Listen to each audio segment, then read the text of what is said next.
Allez, la plupart des gens sont arrivés, donc on va pouvoir commencer. C'est bon, c'est fait. Oui, bonjour. Merci à tous d'être présents pour ce deuxième webinaire. Et si j'osais vendre en restauration collective? Donc, on remercie tous les intervenants qui vont pouvoir témoigner et nous apporter leur éclairage. Et on vous propose de démarrer la réunion par l'intervention de Marianne Dutoit, qui est élue à la Chambre d'agriculture.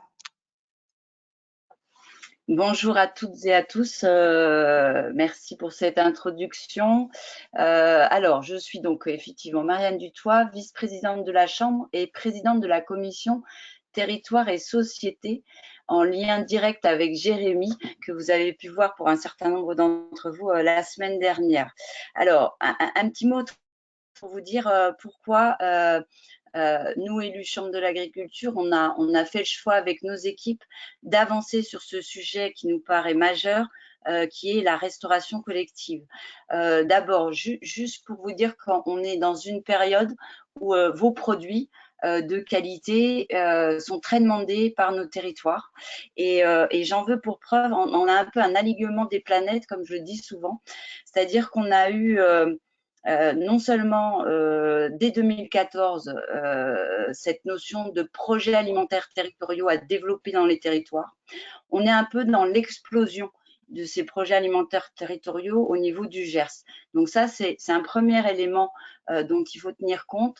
Le deuxième élément très politique, là, même si le premier était politique, hein, puisque derrière, on a autant, et vous le savez plus que moi, à la fois un enjeu économique pour nos fermes, mais aussi un enjeu sociétal, un enjeu environnemental et de santé, très, très demandé par la société en général. Et parallèle à ça, on a une loi qui s'appelle la loi Egalim 1, puisque nous sommes en train, la semaine dernière, la loi Egalim 2 était en train de se voter, qui a rappelé ces enjeux à la fois économiques, sociaux, environnementaux et de santé, tout en insistant sur cette notion de contractualisation. Et vous allez en parler avec Julie toute la matinée, donc, et aussi avec les intervenants qui vont pouvoir vous expliquer un peu le pourquoi de ce comment de cette contractualisation. Côté profession agricole, il était essentiel que cette contractualisation se passe avec un partage de valeur. C'est-à-dire que sur la loi Egalim 1, je ne vous cache pas que sur les enjeux, on a parlé de contractualisation, on a parlé un petit peu de coût de production, mais on n'a pas été assez loin.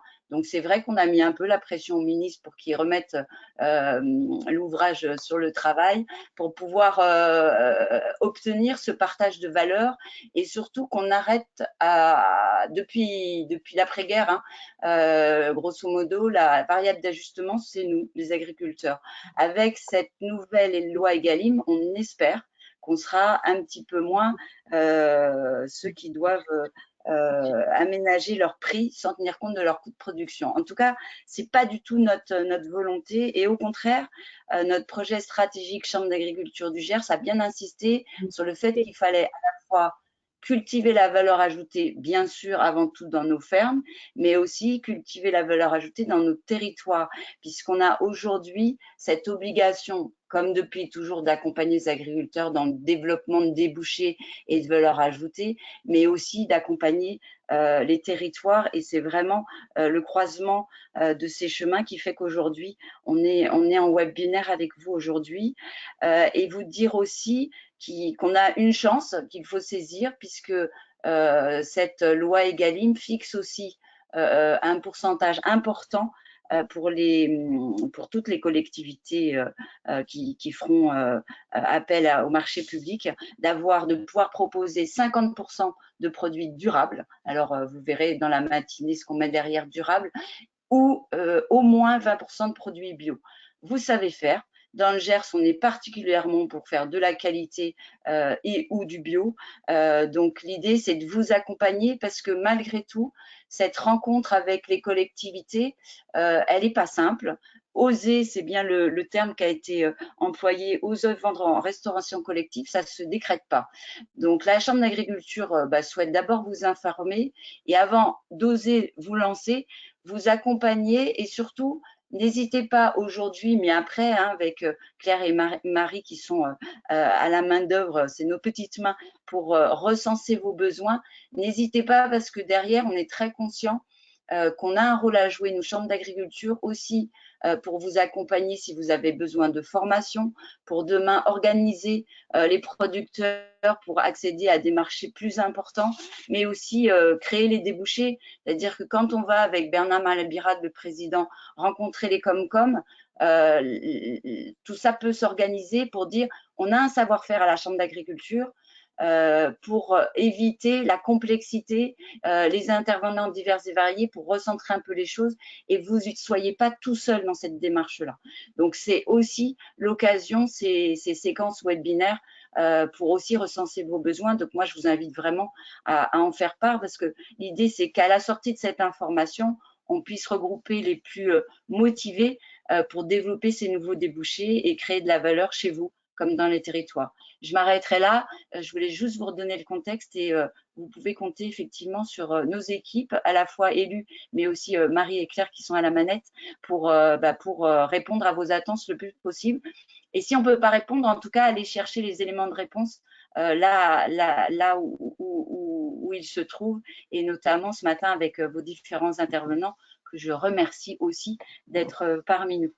Voilà, je m'arrêterai, puis je repasse la main à Claire et Marie qui vont vous expliquer un peu l'ordre du jour de ce webinaire. Merci en tout cas encore de votre présence. Merci. Donc, justement, pour nous présenter, pour ceux qui n'étaient pas présents au dernier webinaire, donc moi, c'est Marie Rey. Donc, je suis au pôle TFA, Tourisme, Filière et Alimentation. Et je suis en charge de développer tous les projets alimentaires, justement, sur le territoire. Et là, je suis accompagnée de Claire. Donc, Claire Angelvin, également dans le pôle TFA. Et moi, je suis en charge de tout ce qui est partie réglementation, paquet hygiène et biosécurité. Voilà, donc on remercie tous les intervenants. Et dans un premier temps, nous allons avoir l'agence Aguinalin, Julie Aguinalin, qui va nous présenter un petit peu le cadre des différents volets de contractualisation. Et ensuite, nous aurons le témoignage de deux collectivités. Nous aurons d'abord Madame Carchon qui témoignera, qui est élue à la mairie de Simore, adjointe, qui apportera son éclairage sur ce qui se passe du coup dans cette commune. Et ensuite, nous aurons la communauté de communes Astarac Arros en Gascogne avec le témoignage des deux chargés de mission, Amélie Fournier et Corentin Fèvre, sur les marchés de gré à gré, sur les marchés, les appels d'offres, et notamment un appel d'offres qui est en cours à l'heure actuelle. Donc, dans un premier temps, Julie, on te laisse présenter les différents modes de contractualisation. Alors, dans un premier temps, pardon, excusez-moi, j'ai oublié un petit point, excusez-moi. On va commencer par un petit sondage pour essayer de voir qui vous êtes et de mieux orienter notre présentation par rapport à vos attentes. Voilà, on va vous poser du coup 5 questions. Vous pourrez répondre directement sur l'outil. Donc, je vais lancer la première. Hop. Je ne sais pas si vous la voyez s'afficher à l'écran ou pas. Est-ce que vous la voyez? Je ne l'ai pas lancée, donc c'est normal. Voilà. Voilà. Donc, je vais vous laisser 15-20 secondes à chaque fois pour répondre et puis on vous diffusera les résultats. L'idée, c'est un peu de mieux comprendre qui vous êtes derrière l'écran.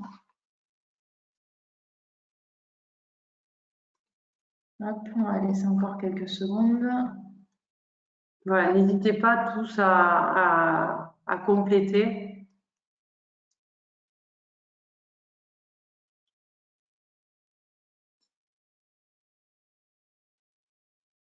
Donc on voit, donc nous on voit les chiffres en direct, on voit qu'on a quand même beaucoup de producteurs, 2/3 de producteurs.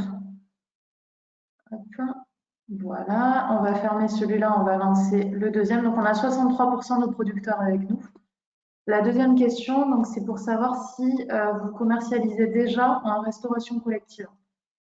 Donc, c'est une question qui s'adresse à la fois aux producteurs et puis aux collectivités présentes. On va vous laisser quelques secondes aussi.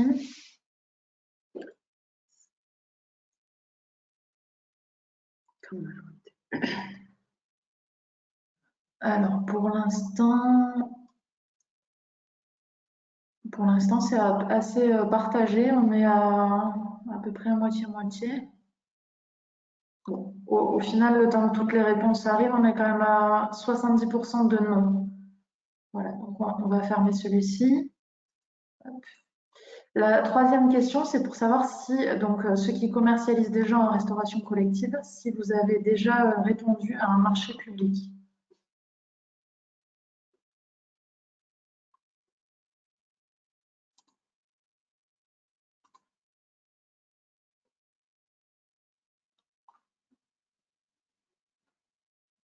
Hop, on va vous laisser encore quelques secondes.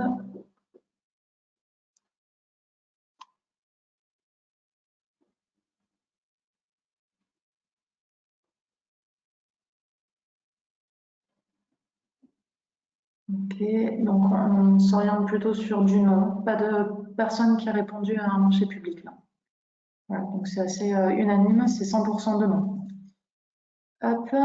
Alors, une autre question donc, pour savoir donc, où est-ce que vous consultez les annonces d'appel d'offres. Oui, après, c'est vrai que je vais la laisser moins de temps parce que finalement, ça ne va pas concerner grand monde.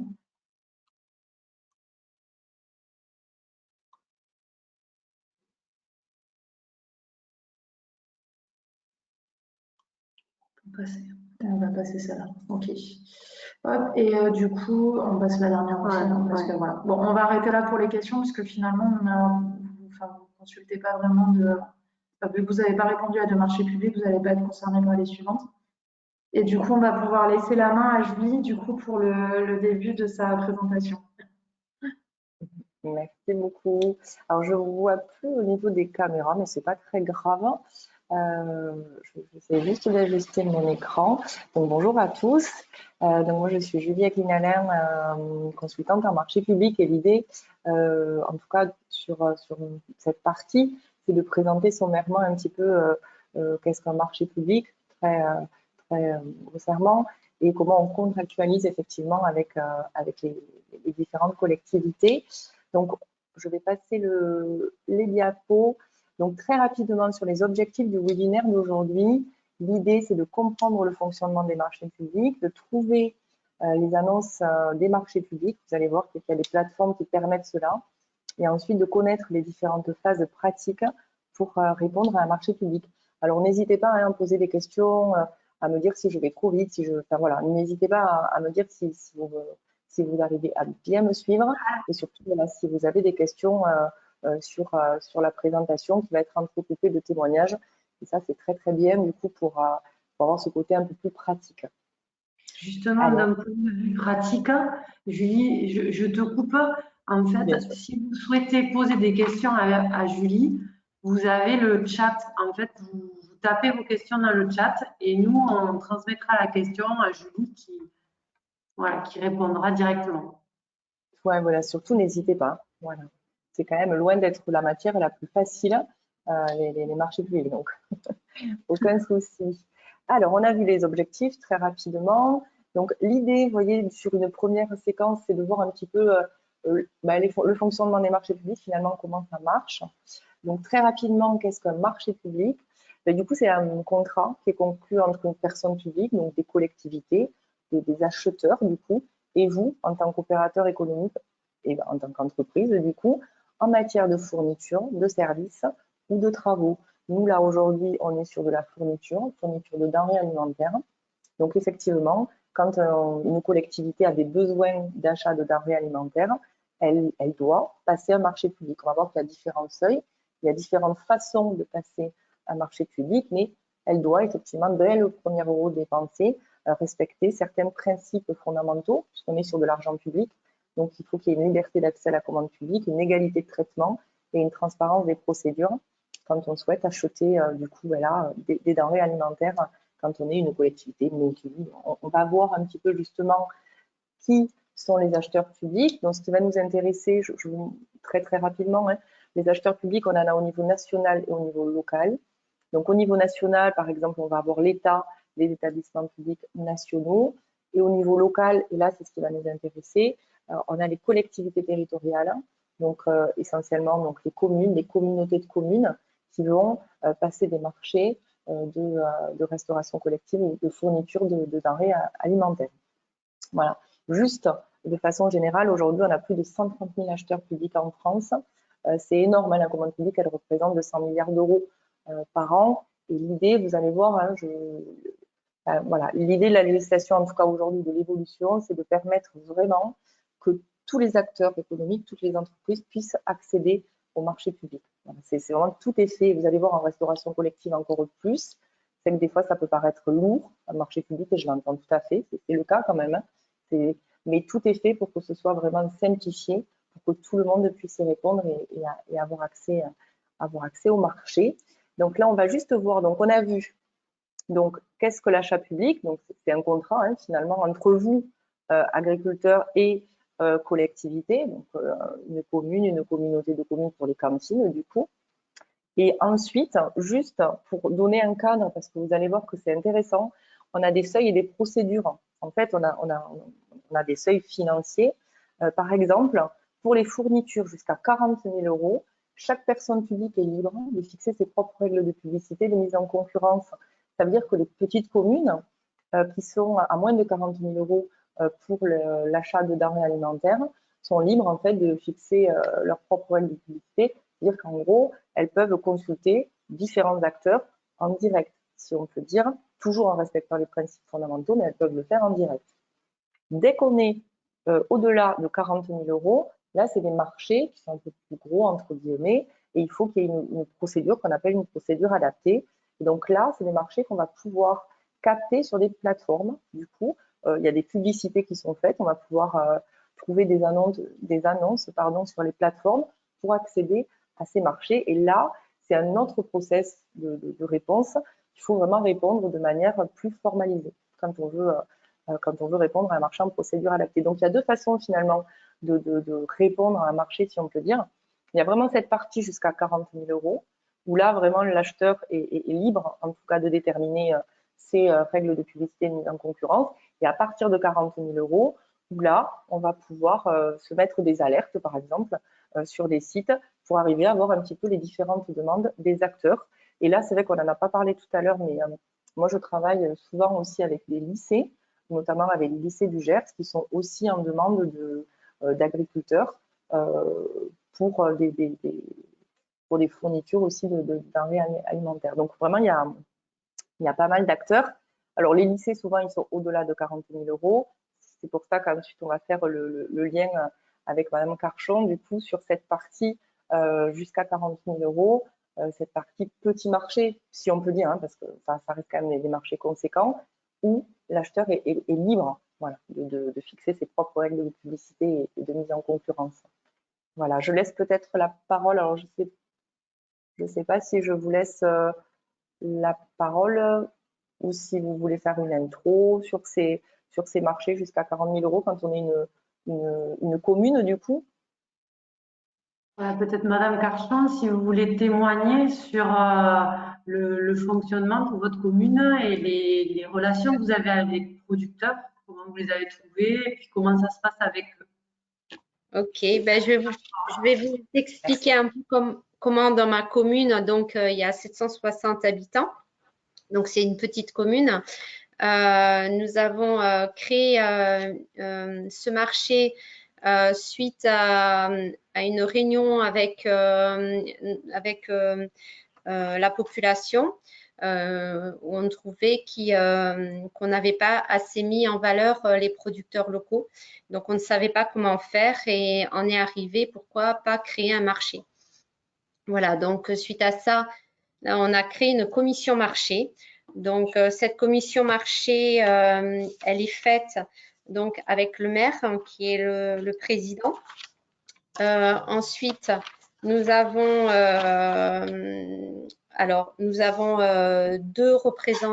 représentant de la mairie, 2 clients, 2 commerçants locaux et le président d'une association des commerçants et artisans producteurs locaux.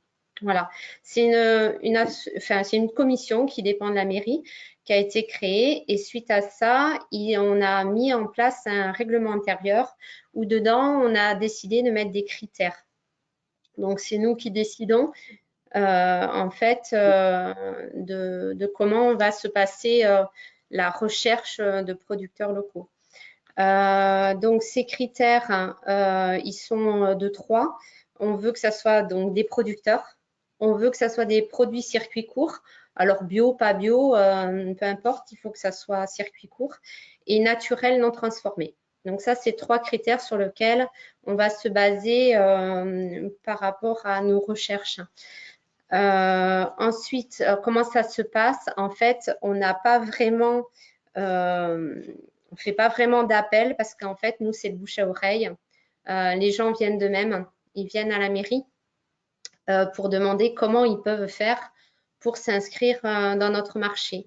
Donc, suite à ça, les secrétaires, on a fait un cahier qu'ils doivent remplir, un cahier de candidature.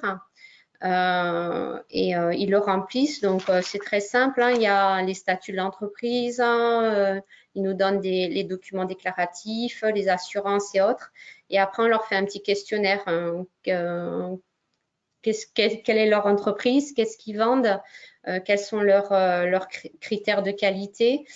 Est-ce qu'il y a de la transformation? Et comment ils souhaitent-ils vendre leurs produits au sein du marché, c'est-à-dire combien de mètres linéaires il leur faudrait pour venir sur notre marché. Voilà. C'est un tout petit questionnaire, enfin normal, et ils nous le ramènent. Et une fois par mois, cette commission se rassemble pour étudier les candidatures. Donc, la première sélection, c'est comme je vous le disais, les trois critères, donc producteur, produits circuit court et naturellement transformé, non transformé, naturel et non transformé, pardon. Donc déjà, si on a ces 3 critères, on analyse un petit peu plus la candidature. Donc, premièrement, on regarde si déjà la gamme de produits n'est pas déjà existante sur notre marché parce qu'il faut savoir que nous avons que 14 exposants annuels sur notre marché et dans l'année, on a à peu près 40 exposants, c'est-à-dire des exposants saisonniers. L'hiver, l'été, en tout, mais on a 14 exposants chaque année, enfin tous les ans, quotidiennement. Donc, comme je vous disais, donc l'analyse un peu plus poussée, c'est la gamme de produits, c'est déjà existante, parce que le choix a été fait de proposer aux gens un maximum de produits, donc on évite qu'il y ait 2 fois la même chose. On peut prendre, par exemple, je prends un exemple de charcutier, mais il faut que ce qu'ils vendent, ça soit différent. Voilà. Donc voilà, il ne faut pas qu'il y ait une concurrence et il faut que ça soit de la qualité. Alors après, on dit produits non transformés. Ils peuvent vendre, par exemple, une boîte de conserve, mais il faut que ça soit le producteur qui ait fait sa propre boîte de conserve, pas que ça soit passé par un autre circuit. Voilà. Ensuite, voilà comment ça se passe. Et après, en fonction du mètre linéaire qu'ils ont besoin, on a un placier, qui est un agent technique qui vient les placer. C'est tous les vendredis de 16h à 20h. Et ils viennent sur le marché. Alors nous, on a juste un souci aussi, c'est qu'on est sous la halle, une petite halle, donc on ne peut pas prendre malheureusement trop de monde parce qu'on veut aussi que les producteurs soient à l'aise et que voilà, qu'ils se sentent bien pour vendre. Et on se permet de prendre plus de monde l'été parce qu'on peut ouvrir, mais comme on n'a pas de fermeture, c'est ouvert. Voilà nos petites problématiques. Et après, bien sûr, on est très, très vigilant sur cette notion de concurrence parce que nos commerçants, il faut qu'ils ne se sentent pas lésés par rapport aux producteurs qui viennent dans notre village. voilà ce que je peux dire, hein, si vous avez d'autres questions. Moi, juste, Séverine, au niveau des cantines, du coup, c'est pareil, vous êtes en dessous des seuils de 40 000 €. On est en dessous du seuil de 40 000 €, oui. Oui, tout à fait. C'est pour ça pareil, qu'on a notre propre réglementation par rapport à ça. Voilà, on n'a pas de contraintes administratives là-dessus. Ouais. Il n'y a pas de marché à passer, donc c'est vrai que c'est aux producteurs, on pourrait dire. Non, c'est vraiment. C'est aux producteurs de se faire connaître, quoi, ou en tout cas à vous de les chercher, une espèce de. Exactement. Donc voilà, on ne fait pas de pub parce qu'on n'en a pas besoin. Enfin voilà, on est énormément entouré de producteurs. Et donc, on ne fait pas de pub. Et effectivement, comme on est en dessous de ce seuil de 40 000 €, forcément, on a quand même cette chance de pouvoir le décider nous-mêmes. Ouais. Mais c'est le cas hein, pour pas mal de petites communes. Enfin, petites, pas dire que Simore c'est une petite commune, mais en tout cas, quand les marchés de denrées alimentaires sont en dessous de 40 000 €, c'est vrai que vous n'avez pas d'obligation. C'est des marchés qu'on ne verra pas, en tout cas sur les plateformes, qu'il faut, entre guillemets, aller chercher en direct, si on peut dire. Ouais. C'est ça, c'est cet avantage-là, c'est qu'il y a aussi, pour ceux qui ont quand même des difficultés pour faire ces appels d'offres, il y a quand même une autre possibilité. Il y a énormément de marchés dans le Gers et beaucoup de demandes. Enfin, moi, pour connaître quelques collectivités, les collectivités sont vraiment en demande de produits, de produits en circuit court. Oui, tout à fait, c'est vrai. Beaucoup. Voilà. Et puis voilà, ça permet aussi peut-être aux producteurs qui démarrent de voir comment ça se passe et après, bien sûr, aller plus loin dans sa démarche. Il y a ça aussi. Je sais qu'il y a beaucoup de producteurs qui sont inquiets aussi de tout ce qui est logistique. Et vous, comment vous expliquez un petit peu en amont votre logistique avec, il y a des rencontres entre vous, par exemple, vous élus et le cuisinier ou la cuisinière et les producteurs? Par rapport à la production, par rapport au fait qu'ils viennent, les producteurs? Oui, par rapport à la logistique, pour tout ce qui est livraison des produits, etc. Est-ce que c'est… Alors, les producteurs viennent avec leur camion. Ouais. Donc, voilà, ils sont complètement autonomes. Hein. Donc, le retour de leur candidature leur est dit, oui, non, et pourquoi. On leur donne les mètres linéaires et tout ça. Ils sont après complètement autonomes. On leur fournit table et tout ce qu'il faut pour l'intérieur. Et après, si vous, là où nous, on a cette chance, c'est qu'on a une cuisine, une cantine au niveau de l'école qui vient se fournir chez nos producteurs et c'est très circuit court. Donc, la cantine est à 300 mètres, donc la cantinière vient elle-même faire le marché. Donc, on n'a pas de problème de… Voilà, je sais pas, je réponds pas trop à votre question, mais on n'a pas trop ce problème de transport et de… Voilà. Et oui, voilà. Et ouais, bien sûr. Non, souvent, c'est ça les questions, parce que par rapport aux produits, à la saisonnalité des produits, c'est vrai qu'il peut y avoir des inquiétudes et ce qui se comprend. Ouais. Et du coup, oui, ça peut être… Voilà, du coup, voilà, en fait, on a ces 14 producteurs qu'on a toute l'année durant les 12 mois. Et après, je vous dis qu'on a 40 en tout producteurs, mais c'est en fonction de leur saisonnalité. Si c'est l'été, ce qu'ils produisent en légumes et tout ça. L'hiver, c'est plutôt par rapport à… On fait des marchés de Noël et autres. Donc, voilà, après, on a une production différente entre l'hiver et l'été. Et on accepte un maximum de personnes en fonction aussi des saisons, quoi, ça c'est sûr.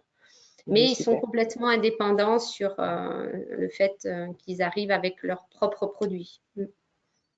Très bien, il y aura peut-être des questions là-dessus. En tout cas, merci beaucoup. Je vous en prie. Pour votre témoignage. Du coup, alors, on continue. Hop.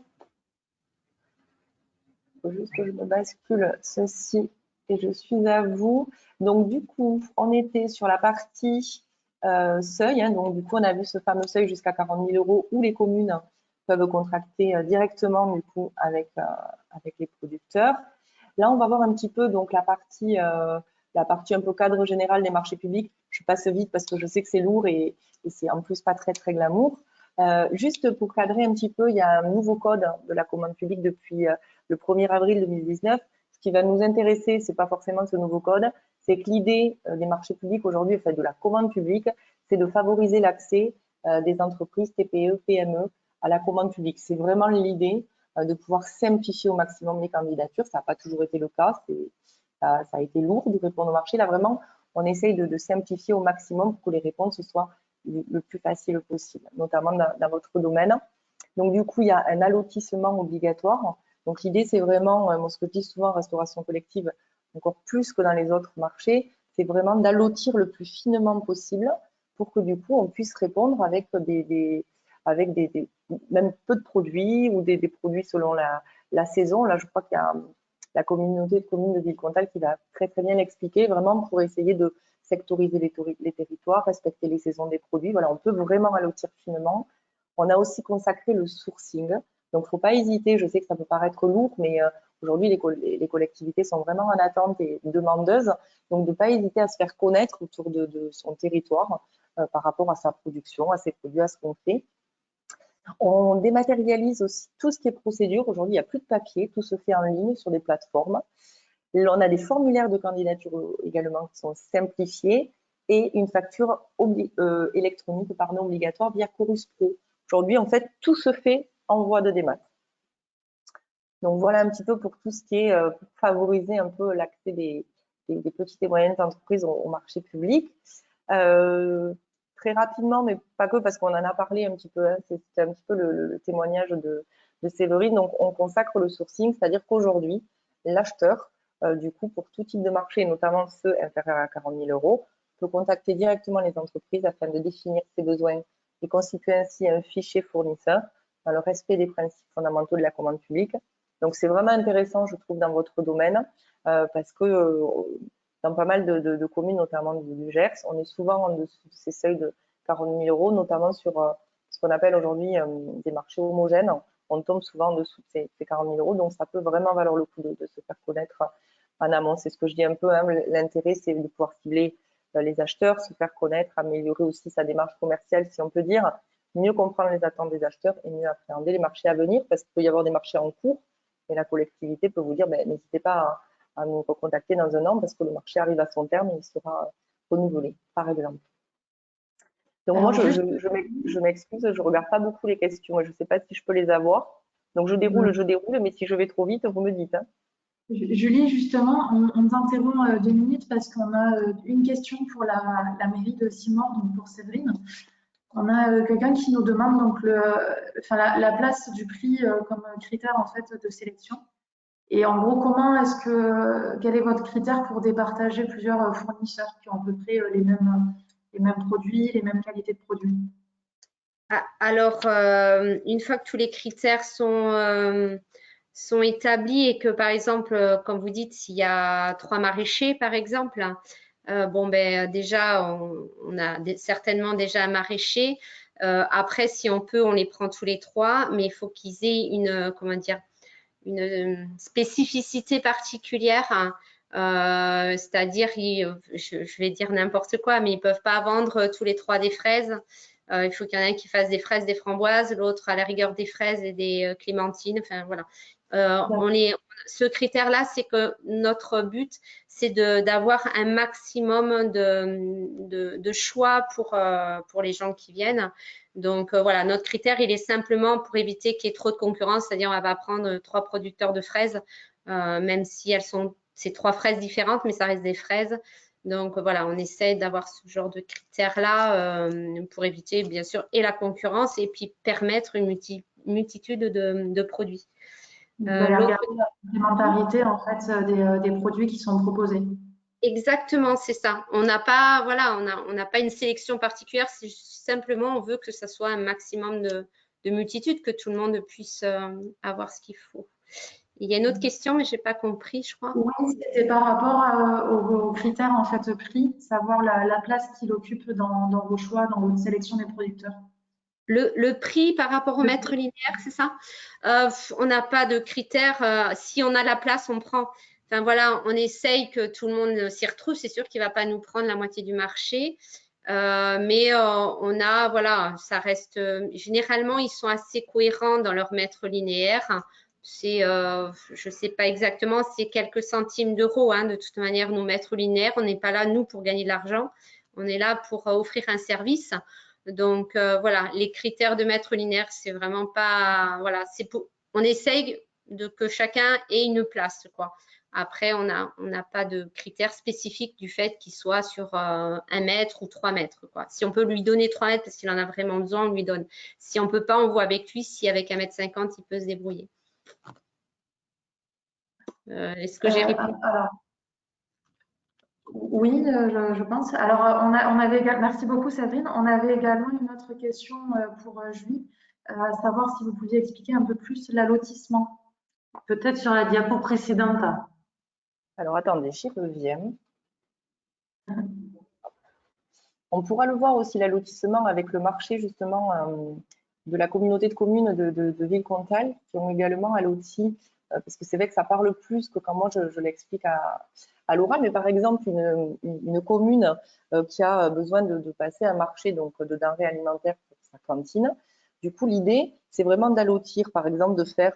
alors, on peut déjà faire des marchés homogènes, par exemple, faire un marché homogène fruits et légumes, un marché homogène produits laitiers, ou faire un marché groupé. Donc, on va prendre l'exemple du marché groupé. Et l'idée, c'est d'allotir, par exemple, d'avoir un lot. On peut même aller jusqu'au lot tomates, un lot poireaux. Et chaque lot, en fait, est une entité à part entière. Du coup, vous n'êtes absolument pas obligé de répondre à tous les lots. Vous pouvez répondre juste, par exemple, à un lot tomates, à un lot viande de porc. Vraiment, l'idée, c'est d'allotir le plus finement possible chaque produit pour que les petits producteurs et les moyens également, et les gros, enfin peu importe, mais en tout cas que chacun vraiment puisse répondre par rapport à son activité. Après, on va le voir, on peut aussi se grouper dans les marchés publics, mais malgré tout, l'idée, c'est vraiment d'allotir le plus finement possible. Donc, du coup, dans les cantines, on a besoin d'à peu près tous les produits. Donc, on allotit vraiment, des fois, on va avoir, moi, sur les lycées, là, avec qui j'ai travaillé le Gers, j'ai même un lot yaourt, un lot truite, fumée, un lot vraiment, on va très très loin dans l'allotissement. Comme ça nous permet vraiment de faire entre guillemets ce sourcing et que chaque producteur finalement puisse répondre. Sinon c'est compliqué quand on fait juste un lot produit laitier, souvent on ne peut pas répondre à tous les produits. Donc là, l'idée c'est de sourcer, nous, de voir un petit peu d'abord dans notre territoire, bien sûr, quand on est une collectivité, pour que du coup, déjà, les producteurs du territoire puissent répondre au marché restauration collective. Est-ce que j'ai été claire ou dites-moi? Oui, a priori, on n'a pas d'autres questions, donc on peut continuer. C'est Surtout, pas n'hésitez évident, pas hein. à poser des questions. On est le Mais je relais pense que des intervenants. oui, puis je pense qu'ils vont l'expliquer encore avec beaucoup plus d'exemples finalement. C'est vrai que cet allotissement, c'est pas évident. Puis bon, vous remarquerez qu'en marché public, on n'a pas non plus des termes. Des fois, c'est un peu imbuvable, hein, les termes de marché public. Donc, allotissement comme ça, voilà, je comprends que ça ne parle pas forcément de suite. Bon, s'il y a d'autres questions, n'hésitez pas en tout cas à me le dire. Donc, j'en étais où? J'en étais au sourcing, donc ça, on l'a vu. Très rapidement, du coup, pourquoi oser les marchés publics? C'est un peu l'objet en plus du webinaire. Donc, les principaux avantages des marchés publics de façon générale, hein, parce qu'il y en a d'autres, mais on peut développer son activité grâce aux marchés publics, s'assurer aussi un paiement sûr et rapide. Je sais qu'il y a des idées reçues sur les paiements. D'accord, merci. Du coup, s'assurer un paiement sûr et rapide. Aujourd'hui, dans les marchés publics, il y a un délai de paiement qui est de 30 jours. Je sais que beaucoup pensent que c'est 45 ou 60. C'est vraiment 30 jours. La possibilité de percevoir une avance selon les cas. Être également référencé sur le secteur public. Souvent, quand on travaille avec une collectivité, on le voyait par rapport au fameux seuil financier. Du coup, on peut avoir d'autres débouchés. Et pareil, une fois qu'on remporte un marché, d'autres marchés peuvent être proposés par la suite. Je trouve que dans les marchés publics, pour les pratiquer depuis pas mal de temps maintenant, je trouve qu'il y a un cercle vertueux du coup de la commande publique et qui est intéressant. On dit toujours qu'il ne faut pas mettre tous ses œufs dans le même panier, mais travailler un petit peu avec la restauration collective. En tout cas, les producteurs et les acteurs avec qui j'en discute sont ravis du coup par rapport à certaines idées reçues, parce qu'aujourd'hui, il y a de plus en plus de dialogue finalement, notamment dans votre domaine. Hop. Le paiement, Alors, je crois que j'ai une question. C'est ça, vous me dites, concernant le paiement, est-ce qu'il faut fournir une facture tous les mois? Ça dépend, hein, du coup, ça dépend, mais en général, oui, ça peut être une facture mensuelle et qui est payée dans les 30 jours. C'était ça la question, vous me dites? Super. Alors, je continue. Donc, on me dit qu'on est à la moitié du timing. Du coup, on est bon sur le timing? Je vous entends plus. Ouais, c'est bon, on peut continuer. Ouais, on est bon. Juste, j'interromps rapidement, on a une autre question. Donc, lorsque l'on est sur un marché de moins de 40 000 euros en tant que producteur, comment sécuriser le débouché avec l'acheteur public? Comment sécuriser le débouché? Est-ce qu'il y a un contrat, en fait? Est-ce qu'il y a des contrats types? Comment voilà, le producteur est engagé et la collectivité aussi? Je pense que c'était ça la question. D'accord. Alors, sur les marchés de moins de 40 000 euros, il n'y a pas d'obligation de faire un marché voilà, de faire un marché écrit. Du coup, ça peut être des bons de commande. Du coup, des bons de commande. Moi, je dirais qu'en général, alors je ne peux pas trop parler pour les collectivités, mais je dirais qu'il doit y avoir des petites consultations quand même. Séverine, vous avez peut-être des tuyaux, entre guillemets. Ah, je vous entends pas. C'est bon, Disons que nous, voilà, une fois que la personne est éligible par rapport à la commission, comment dire, il y a une espèce il n'y a pas réellement de contrat, mais une fois qu'elle est acceptée, sauf si vraiment elle change sa façon de faire et autres, on n'a pas, comment dire, elle reste fidèle, on est fidèle aussi, donc c'est juste le contrat en fait qui fait qu'on valide sa place et il n'y a pas de, comment dire, d'attestation ou autre qui fait que la personne est définitivement adhérente dans le marché. Mais généralement, sauf si elle le décide, c'est pas la commune, la mairie qui décide de l'enlever, sauf, je vous dis, si elle change complètement sa façon de faire et qui ne correspond plus au marché. Juste, je voulais intervenir par rapport, si ça ne vous dérange pas, au paiement. Nous, ce qu'il fait, c'est qu'en fait, l'agent technique prend le mètre linéaire tous les vendredis et nous, on donne une facture en fin de mois à la personne qui paie comme ça. Il n'y a pas de dématérialisation de notre côté. Voilà. Ah oui, ok. D'accord. Super, merci beaucoup. Est-ce que c'est bon du coup pour la… Alors après, je pense qu'il y a des collectivités sur les moins de 40 000 euros qui formalisent. Et puis, je pense que ça peut aussi être un échange avec l'acheteur. Par exemple, sur des marchés de moins de 40 000 euros, de ne pas hésiter à dire, bon, mais voilà, nous, on aimerait bien s'assurer quand même un certain contrat. Donc, ça peut aussi être à l'initiative du producteur, de l'agriculteur, de demander un certain formalisme aussi, par exemple, sur un an. Voilà. Il ne faut pas hésiter à dialoguer, surtout, je crois, aujourd'hui. Est-ce que je peux continuer? Ouais, voilà, parce que du coup, on va peut-être à peine un peu, peut-être accélérer pour garder un petit peu de temps aussi régulièrement tout au long de la présentation pour les questions. Je parle beaucoup, alors je me dépêche. Mais c'est très intéressant, justement. Ah ben, ça me rassure, parce que les marchés publics, on n'y vient pas quand même comme ça. Hein, c'est quand même pas très glamour comme matière. Donc, ça va. Alors, du coup, donc on a vu les principaux avantages. Quelle démarche adopter? Alors là, je parle pour les deux, pour la partie moins de 40 000 euros, si on peut dire, et pour l'autre partie un peu plus formalisée. Et du coup, clairement, quand on veut répondre à un marché public, il faut avoir une démarche commerciale, mais comme on aurait dans tous les domaines finalement. Donc, répondre à un marché public, on est bien d'accord que c'est vendre son savoir-faire. Hein, nous, en l'occurrence, un produit. Donc, il faut donc soigner sa présentation, son image et ses références. Alors là, je parle plus quand on répond sur les marchés de plus de 40 000 euros, parce que vous allez le voir, on va en parler après. Ça, c'est la partie où il faut avoir un peu plus de formalisme que sur les marchés de moins de 40 000 euros, où vraiment il va falloir faire une présentation écrite, entre guillemets. Voilà, en général, la relation est écrite, mais elle peut également être orale. Il peut y avoir les deux volets. mais quand même, là, en règle générale, elle est écrite. On peut noter que la réponse à un marché public peut paraître lourde administrativement, et c'est vrai, alors là, soyons honnêtes, mais en fait, vous allez voir hein, qu'une fois qu'on répond une fois, il y a des documents qu'on peut réutiliser. Donc, le premier marché, ça peut être un peu compliqué, et ensuite, c'est des documents qu'on réadapte. Donc, souvent, ça se passe assez bien, il y a de bons retours.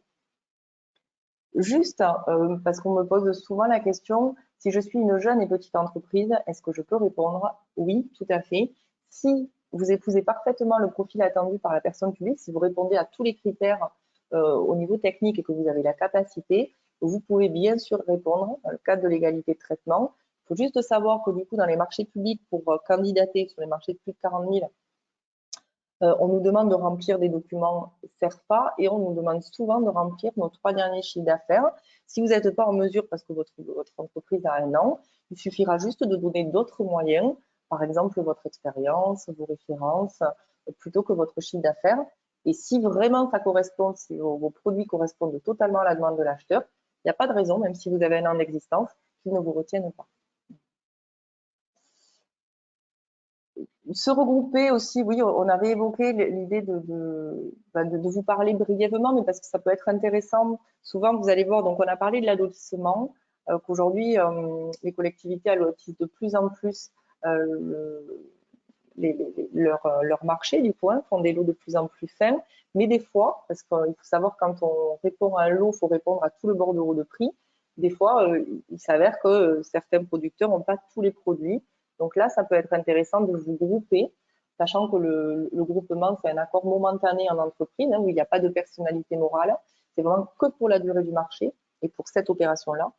Et ça va vous permettre en fait de mettre en commun vos moyens humains et matériels, d'accéder à des marchés auxquels du coup, vous n'avez pas eu la capacité technique et financière de répondre, parce que tout simplement, des fois, vous n'avez pas tous les produits, d'avoir accès à des plus gros marchés et aussi d'augmenter le nombre et la qualité de vos références. Donc ça peut être intéressant, ça se pratique pas mal en restauration collective, parce que ça permet du coup à des producteurs de se regrouper et de répondre du coup soit à un seul lot, soit à plusieurs lots, et d'avoir, je pourrais dire, un peu cette entraide du coup de ne pas être tout seul sur le marché. Donc c'est pas mal. S'il y a des questions là-dessus, je pourrais vous donner une fiche pratique et quelques éléments, voilà, si ça vous intéresse. Donc voilà pour la partie un petit peu générale des marchés publics, comment ça fonctionne, voilà le cadre général. Maintenant, on va voir du coup comment cibler et sélectionner un marché public, mais sur la partie marché bien sûr de plus de 40 000 euros, puisqu'on a vu que tous les marchés inférieurs, pas forcément d'ailleurs, des fois il y a des annonces qui sont publiées pour les marchés de moins de 40 000 euros, mais en tout cas pour les marchés de plus de 40 000 euros, il y a des annonces qui sont faites sur certaines plateformes, du coup, vous allez voir, on a ce qu'on appelle des supports de publicité. Donc du coup, là, vous allez voir, ce ne sont pas des termes très marrants, mais vous allez voir que c'est assez simple après sur le principe. Du coup, on va avoir tous les journaux officiels, donc BOMP, JOU, je vous passe bien sûr bulletin officiel des annonces des marchés publics et journal officiel de l'Union européenne. On va avoir les journaux d'annonces légales et les plateformes de démat. Ce qu'il faut retenir, en fait, c'est qu'aujourd'hui, notamment dans le Gers, quand on est inscrit sur, on va dire, allez, 2-3 plateformes, même des fois juste une, on arrive à peu près à mailler tous les marchés, à détecter en tout cas tous les marchés qui peuvent nous correspondre, par exemple dans notre département ou dans les départements limitrophes, notamment grâce aux plateformes de dématérialisation. Du coup, ces plateformes de dématérialisation, en fait, vous avez des plateformes, il y a 2 types de plateformes. Vous avez les plateformes qui centralisent. Alors là, je voudrais juste vous faire une démo, mais je ne sais pas si j'aurai le temps, juste pour vous montrer, parce que c'est assez bien fait. Vous tapez donc du coup sur ces plateformes votre mot-clé, par exemple fruits et légumes, le département concerné ou les départements concernés, et ça va vous trouver toutes les annonces des acheteurs avec ces mots-clés à l'intérieur pour que vous puissiez voir si vous pouvez répondre ou non à la demande. Donc aujourd'hui, oui. Non, c'était juste pour dire qu'on n'avait pas le temps de faire une démonstration. J'aurais pas le temps, hein, d'accord. Donc, juste, du coup, donc, alors je les donne normalement après. Oui, c'est bon, je vous donne quelques exemples de plateformes si vous voulez aller voir. C'est assez simple, hein, je trouve, c'est assez bien fait par rapport il y a quelques années, c'est assez bien fait.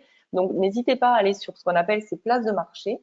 Vous avez notamment le site AWS, qui est le site de la Dépêche, le site de France Marché. On va les récapituler tout à l'heure, mais il y a aussi, moi j'en parle souvent, le site de l'AGI, c'est AJI, parce que tous les lycées, tout ce qui est éducation nationale, ils publient leurs marchés sur ces plateformes. Et souvent, ce sont des marchés qui peuvent être intéressants, avec des vrais allotissements, donc ça vaut le coup d'aller voir sur ces plateformes. Pour sélectionner des annonces de marché public, donc effectivement, en fonction du montant, on l'a vu, l'acheteur informe les entreprises via différents supports. Malheureusement, aujourd'hui, il n'y a pas de guichet unique. Il n'y en aura pas a priori dans les années à venir. Mais malgré tout, en consultant différents supports de publicité et en réalisant une veille quotidienne, ça reste une méthode très efficace pour voir en tout cas au moins les annonces qui sortent dans le département. Voilà, par exemple, je trouve qu'en restauration collective, si vous êtes sur l'AGI, AWS et France Marché, par exemple, ou la Dépêche Marché Public, vous allez voir déjà tout ce qui ressort sur vos mots-clés, c'est-à-dire les produits que vous vendez, voir un petit peu quels sont les besoins des acheteurs. Et l'avantage, c'est que vous pouvez avoir des alertes gratuites. Vous faites la recherche une fois, tapez votre mot-clé et votre zone géographique. Et ensuite, vous demandez à avoir une alerte gratuite. Et tous les jours, dans votre boîte mail, s'il y a en tout cas un marché qui correspond à votre mot-clé, vous recevez les annonces directement dans votre boîte mail. C'est assez bien fait et je trouve que c'est une façon aussi de voir un petit peu le marché du département et des départements limitrophes, voire de la région. Voilà. Donc, pour lire et décrypter, vous allez voir, quand on est sur ces plateformes et que vous tapez un mot-clé, du coup, vous allez accéder à des annonces. Donc, n'hésitez pas à vous faire un pré-tri parce qu'il y a beaucoup d'infos dans les marchés publics, même beaucoup d'infos. Dans un premier temps, il faut voir un petit peu si ça vaut le coup parce que vous allez voir qu'une fois que vous détectez votre annonce, il faut aller télécharger le dossier de consultation des entreprises, c'est-à-dire le cahier des charges, le bordereau de prix, etc. Mais d'abord, vous pouvez au moins vous faire un pré-tri, au moins sur la date de remise des offres. Vous voyez, si vraiment la date est pour dans 2 jours ou dans 3 jours, bon, peut-être que vous n'irez pas le télécharger ou simplement par curiosité. Mais vous avez des éléments, notamment sur l'allotissement. Vous pouvez voir directement dans l'annonce s'il y a un lot qui peut vous correspondre.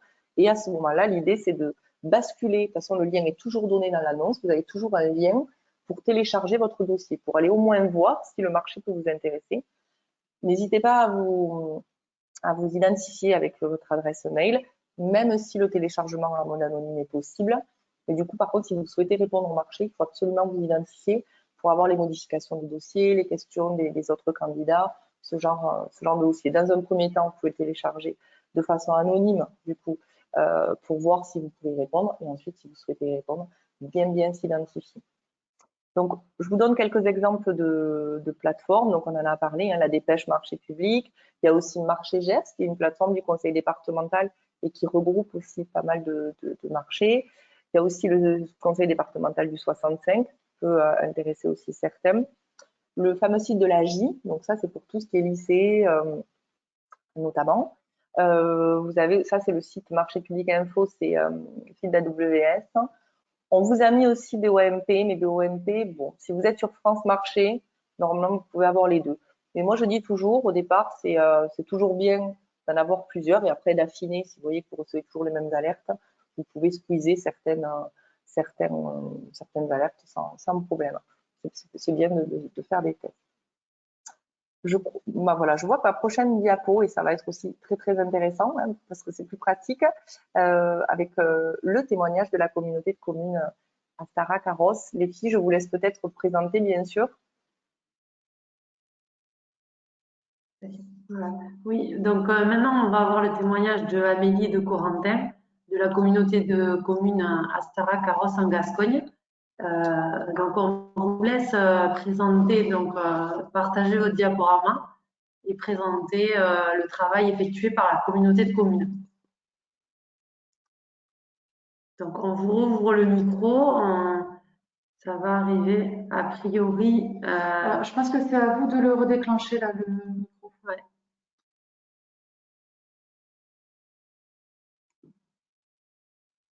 Il faut peut-être que moi, je coupe le mien, peut-être. Normalement, non. En tout cas, moi, je le vois très bien. Ouais, mais on n'arrive pas à vous redonner la main sur le micro. Il faut bon, que. j'ai envoyé une demande. Voilà, ça va. Non, ça va mieux. C'est bon, on s'entend. Parfait. Ok. Oui, bonjour. On va présenter en fait, la démarche que la communauté de communes Astarac a reçue en Gascogne. Donc, on est situé au sud-ouest du Gers, à proximité des Hautes-Pyrénées. Donc, on a lancé depuis, c'est très récent, le 15 septembre dernier, notre nouveau marché alimentaire donc, qui a été publié notamment sur la plateforme marché.gers et qui sera effectif au 1er janvier 2022.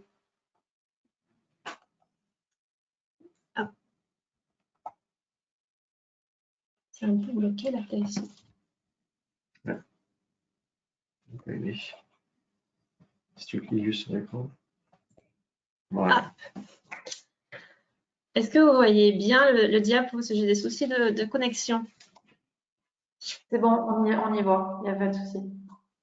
Alors en fait, on a commencé la démarche finalement en mars 2020, où on a commencé par faire une analyse des achats alimentaires qui avaient été réalisés pendant le précédent, enfin le marché actuel qui est encore en cours, en 2019, pour voir aussi où on se positionnait par rapport aux objectifs de la loi Egalim, où effectivement dès le 1er janvier 2022, il faut qu'il y ait au moins 50% de produits SICO, dont 20% de produits bio dans l'approvisionnement local en euros hors taxe.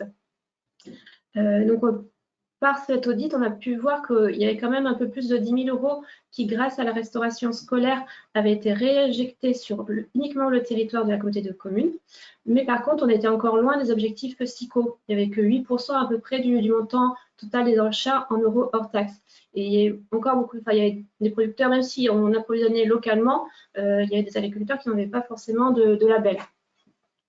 Donc, ce marché actuel, il ne permettait pas non plus d'intégrer les objectifs de la loi Egalim. Donc, on s'est laissé le temps de construire aussi le nouveau marché. Donc là, c'est un peu pour situer les 5 restaurants scolaires de la communauté de communes. Donc, entre Miramont, Astarac, Saint-Médard, Saint-Élixteux, Saint-Michel. On a aussi à Villecontal. Donc, à tout, on a 5 restaurants scolaires, 400 repas jour. Donc, on n'est pas non plus un gros effectif, mais c'est quand même pas mal. Et surtout, c'est que notre problématique, c'est que nos restaurants scolaires sont assez éloignés les uns des autres. Donc, en tout, si on veut faire tous les restaurants scolaires, c'était un peu plus d'1 heure de trajet. Donc, c'est aussi une problématique pour la logistique. Donc, pour travailler sur ce nouveau marché alimentaire, on a été lauréat aussi de l'appel à projet Faire de la restauration collective un levier de la transition écologique en 2020-2021, qui est un appel à projet de la DRAF et de la DREAL. Et ça a permis aussi de poser un peu ce travail sur la construction de ce nouveau marché au travers 2 actions. C'est surtout de la sensibilisation aux enjeux de la loi Egalim, notamment pour les agents de la restauration scolaire, leur indiquer les objectifs et aussi préparer et construire ce nouveau marché alimentaire. Et après, à la fin, on reparlera de la formation animée par Julie Aguinalin pour aussi former les agriculteurs et agents et artisans des métiers de bouche à la réponse au marché public. Et après, on avait une deuxième action au travers d'un stage, c'était étudier la structuration d'un point de massification pour pallier effectivement à ces problèmes de logistique pour approvisionner nos restaurants scolaires. Donc, notre nouveau marché alimentaire, on s'est fixé plusieurs objectifs. C'est déjà qu'on voulait, effectivement, vu les retombées économiques sur le territoire, on s'est dit quand même on peut aller encore plus loin. Donc, on souhaitait ouvrir le marché alimentaire à encore plus de producteurs locaux. Donc là, ça passe aussi par l'allotissement, comme a dit Julie, qu'on présentera tout à l'heure. On voulait aussi donc augmenter la part de produits SICO, puisque c'est la réglementation, mais on ne voulait pas, c'est un parti pris aussi, c'est que on sait que tous les producteurs du territoire n'ont pas forcément ces labels. Donc, on a mis aussi d'autres critères qui ne les empêchaient pas de répondre à notre marché, mais on demandait des critères sur le bien-être animal ou sur les pratiques environnementales de l'entreprise. Et aussi un objectif d'améliorer la logistique pour approvisionner nos restaurants scolaires et favoriser des rencontres offres et demandes sur le territoire. Hop. Ouais, je vais prendre la main, du coup. Oui, comme l'a dit aussi Julie tout à l'heure, ce qui est important, c'est ce travail de sourcing, en fait, hein. Ce travail de terrain qui est nécessaire à nous, collectivités, pour identifier un peu les producteurs et leurs attentes. Donc ça, c'est un premier travail qui a été mené de mars à juillet 2020 par Soazic Davas, hein, qui était une étudiante en BTS. donc qui a fait son stage un petit peu pendant la période du premier confinement. Donc on avait profité de cette période pour aller un petit peu rencontrer sur le terrain les producteurs et de voir ce que la communauté de communes en fait pouvait leur apporter. Et si ils étaient aussi adeptes ou intéressés par la réponse au marché public. Donc ce sont les deux points qu'on va aborder ici avec vous.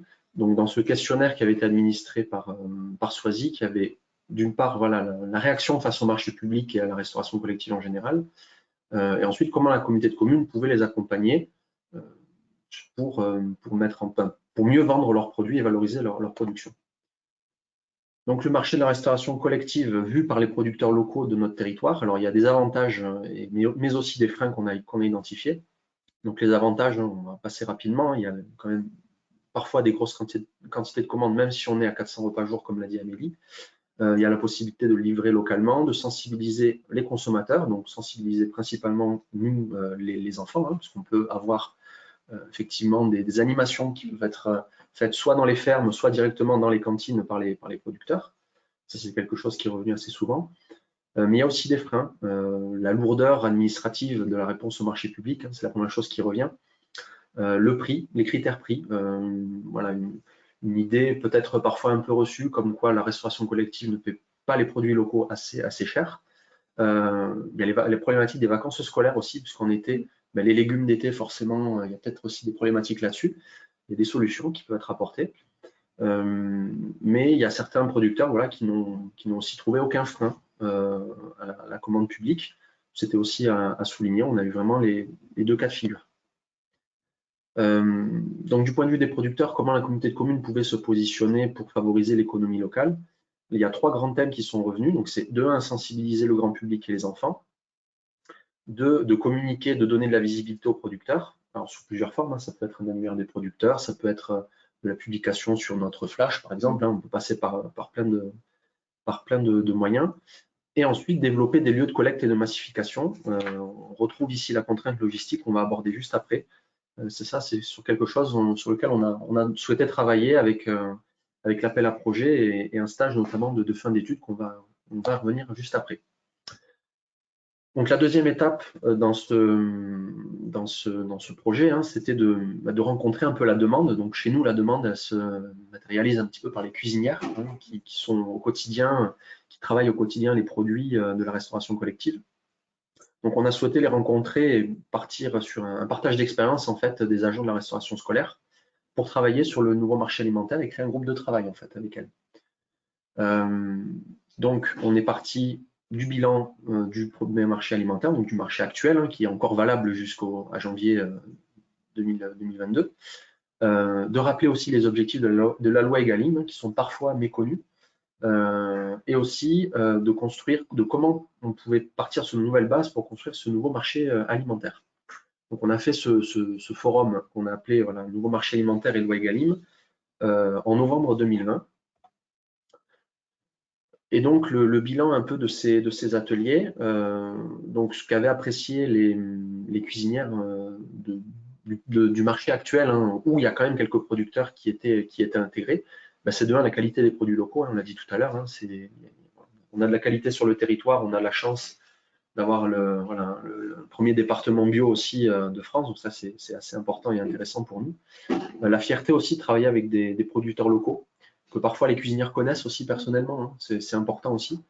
La rencontre avec les producteurs, mais il y avait aussi de nombreuses difficultés qu'on avait rencontrées, parce que le marché n'était pas forcément bien ficelé et qu'il y avait parfois quelques oublis, notamment au niveau des bons de commande, des problèmes dans le respect des dates et des horaires de livraison, des problèmes dans les conditions de transport ou forcément un impact écologique du marché actuel qui était assez important, puisque que ce soit du point de vue des producteurs locaux ou même des grossistes, hein, voilà, avoir des camions sans cesse qui arrivent aux cuisines, et ben, voilà, ça fait du trajet, ça fait de la consommation de gasoil, et c'est voilà, du point de vue environnemental, c'est pas forcément ce qu'il y a de mieux.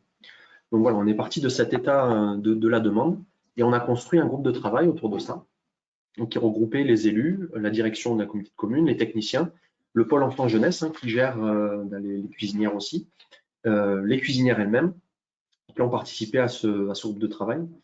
Donc, les différents objectifs, vous les avez sur la gauche. Hein. Donc, c'était dans les premiers objectifs, c'était comment allotir ce nouveau marché, quelles prescriptions techniques et quels critères on y mettait dedans. Aussi, est-ce qu'on allait plus loin que la loi Egalim, hein. Ça, on le verra un petit peu après, Amélie reviendra dessus. Est-ce qu'on se cantonne juste au principe de la loi Egalim et des 50%, ou est-ce qu'on va un peu plus loin pour encore voilà, faire de notre marché quelque chose d'un peu plus local et donner de la qualité en fait aux enfants. Donc les critères d'attribution, on en a parlé. Le protocole de suivi du marché, ça aussi c'est quelque chose de très important, puisqu'un marché qui n'est pas suivi et pas correctement ficelé, voilà, ça peut poser aussi des problèmes par la suite. Et donc ça, sur ça, parallèlement à ça, on a souhaité évoquer donc cette problématique logistique. C'est quelque chose qui est revenu assez souvent sur le terrain. C'est les producteurs, certes, ils veulent bien livrer aux cantines, mais des fois, ça pose des problèmes du point de vue de la logistique. C'est de livrer à des heures particulières, à des moments particuliers de la semaine, ce qui n'est pas forcément facile. Et ça nous permettait aussi de solutionner ce problème d'approvisionnement et de commandes qu'on avait pu avoir sur le précédent marché. Donc ça, c'est un stage qui a été effectué de mars à septembre 2021. Donc ça, c'est un stage de fin d'études. Hein. C'est une étudiante en école d'ingénieur qui l'a réalisé, qui s'appelait Alice Lefebvre, et qui a aussi travaillé sur le terrain avec les producteurs. Mais cette fois-ci, dans une partie un peu plus sourcing, où là, on est allé voir ce qu'on nous proposait comme production locale, véritablement sur le terrain, pour qu'on puisse aussi construire notre marché en fonction de ça. Amélie y reviendra, mais voilà, sur le marché public, on n'a pas forcément le droit de définir des critères vraiment locaux, de dire, prendre les producteurs autour de Villecondal, par exemple, ça, on n'a pas le droit de dire, on va prendre les productions autour d'un rayon de 30 km autour de la communauté de communes. Ça, on n'a pas le droit de le mettre en critère.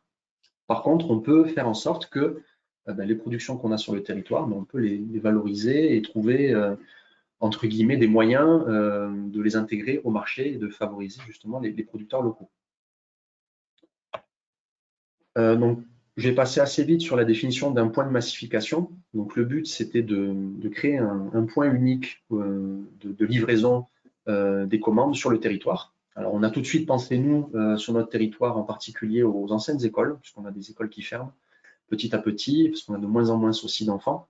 Et donc, comment valoriser aussi ces lieux qui sont parfois centraux sur nos territoires, qui sont parfois déjà un petit peu équipés aussi, faciles d'accès. Donc voilà, c'était de savoir comment on pouvait les valoriser. Donc l'idée de ce point de massification, ça rentrait parfaitement là-dedans. Donc le point de massification, c'est un lieu où les producteurs pourraient venir apporter leur production, avec un agent dédié de la communauté de communes, qu'on appellerait un intendant, hein, qui viendrait réceptionner les commandes, mais aussi les préparer pour la livraison aux cantines. Et la livraison serait assurée par ce même agent et par un véhicule de la communauté de communes, avec des plannings voilà, faits en collaboration avec les cuisinières. Et en plus, en prime, ça pourrait être fait avec un véhicule électrique. Donc vraiment, c'est de simplifier la partie logistique pour l'offre et la demande. Donc, les principaux freins logistiques qui avaient été identifiés par les producteurs, donc outre la réponse même au marché public, il y avait cette accessibilité au marché alimentaire. Hein, s'il n'y avait pas assez de l'eau, hein, comme l'a rappelé Julie tout à l'heure, s'il y a un lot de produits laitiers, voilà, forcément, les producteurs locaux ne pouvaient pas forcément répondre à tout.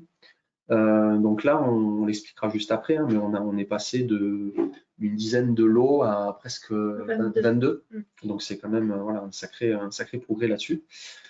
Il y avait aussi un problème de temps. Hein. Souvent, les producteurs locaux, ils ne sont pas forcément libres toute la semaine pour livrer les cantines. Donc voilà, le point de massification répondait tout à fait à ça. Il y avait des points un peu plus sensibles. Voilà, il y a les aléas climatiques aussi. Les productions locales, comme toutes les productions agricoles, sont un petit peu impactées par les aléas climatiques. On l'a vu par exemple au printemps avec les producteurs de fruits un peu plus dans l'est de la région. Hein, voilà, ça a beaucoup impacté leur production. Voilà, ça c'est quelque chose qu'on peut prendre en compte et sur lesquels on peut répondre avec ce point de massification.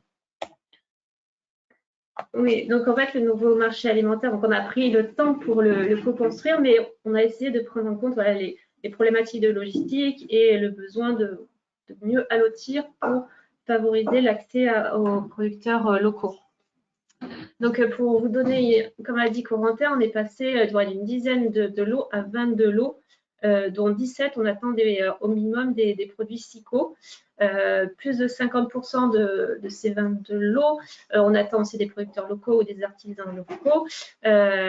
Et on est allé un peu plus loin que la loi Egalim, puisqu'on ne veut pas aussi de produits où on retrouve de l'huile de palme. On ne veut pas travailler sur la question, enfin, voilà, on est allé un peu plus loin aussi sur la question de la déforestation importée ou sur la qualité nutritionnelle des produits. Et après, on propose aussi une notation. On verra tout à l'heure, mais le prix n'est plus forcément le principal critère pour noter les différentes offres.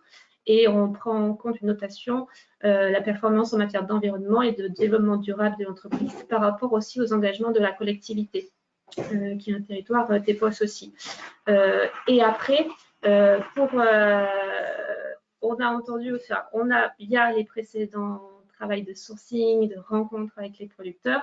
Il y avait ce travail de sensibilisation qui est assez important envers les enfants. Donc, pour les lots où on attend des producteurs locaux, on demande une animation pédagogique. Qu'est-ce qu'ils pourraient nous proposer comme animation pédagogique pour les enfants des restaurants scolaires?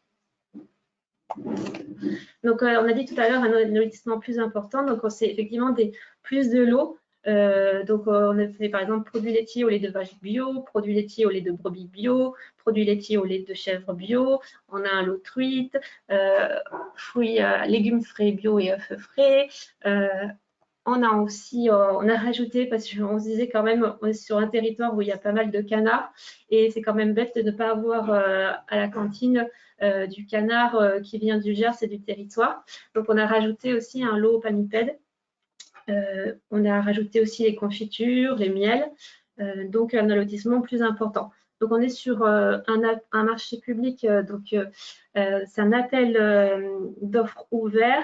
On est sur 1 an reconductible 3 ans. Donc, on est un peu sur la durée, quoi. Après, tout à l'heure, on a parlé des critères. Effectivement, le prix n'est plus forcément c'est un critère, mais c'est plus forcément le principal. On met aussi de la valeur sur la question technique, sur la qualité des produits. La logistique, c'est quand même un frein important. Donc, on a quand même des critères sur la logistique, mais aussi la performance en matière d'environnement et de développement durable, et aussi l'expérience professionnelle, même si on n'est pas fermé à de nouveaux producteurs qui n'ont jamais travaillé avec la restauration scolaire ou collective. Donc, on a intégré aussi dans ce nouveau marché les problèmes de logistique. Donc, la première solution, c'est que nous avons proposé une sectorisation pour notamment les lots où nous attendons des producteurs locaux. Donc, on a sectorisé, c'est-à-dire il y a un secteur 1 et un secteur 2, donc à peu près kiff-kiff en termes de repas par jour, mais c'est géographiquement voilà, un territoire les restaurants scolaires sont plus proches les uns des autres que Villecontal. Donc, ça permet à un candidat de répondre qu'à un secteur ou les deux. On lui laisse la possibilité. Et comme ça, par exemple, s'il est plus proche si un producteur est à Villecontal et il veut livrer que Villecontal, il peut. Donc, ça permet autant de limiter les coûts logistiques, mais aussi, on a entendu aussi, des fois, il y a les freins, dire est-ce que j'aurai la capacité à produire autant pour tout le marché. Donc, c'est vrai que du coup, on divise un peu par deux le besoin d'approvisionnement si on répond qu'à un secteur. Puis après, bon, là, on n'est pas encore... on n'a pas encore ouvert ce point de massification, mais on y travaille et ça sera la deuxième solution proposée pour améliorer la logistique. On l'a déjà intégré et informé dans la publication du marché qu'on travaillait aussi sur ce projet. Mais comme a dit Corentin, voilà, il y a plein d'objectifs et de bénéfices pour ce projet, comme faciliter l'approvisionnement local, animer un réseau, augmenter les retombées économiques. Et en tout, c'est aussi un projet du territoire. Donc en synthèse, effectivement, c'est important de connaître les productions de son territoire. Donc on a fait effectivement du sourcing, des rencontres, notamment durant les rencontres territoriales organisées par le département. Il ne faut pas oublier que même si on est dans le cadre d'un marché alimentaire, on a toujours le droit, nous en collectivité, de faire du gré à gré. Il y a un pourcentage du montant du marché, mais c'est possible. Donc important, c'est aussi donc important de se faire connaître auprès de nous, parce qu'en fait, on a l'objectif de faire un livret pour les cuisinières, pour leur dire, ben voilà, à proximité de votre restaurant scolaire, vous avez tel ou tel producteur. Après, c'est donc effectivement, au travers de ce travail, on a écouté les avantages, mais aussi les difficultés de chacun, autant que de l'offre et que la demande. Il faut dire aussi que c'est une volonté politique de développer l'approvisionnement local, et c'est aussi important en fait pour laisser aussi le temps de faire ce travail. Et c'est aussi important effectivement de travailler sur la commande publique, parce que ça peut être aussi un bon outil pour favoriser l'approvisionnement local.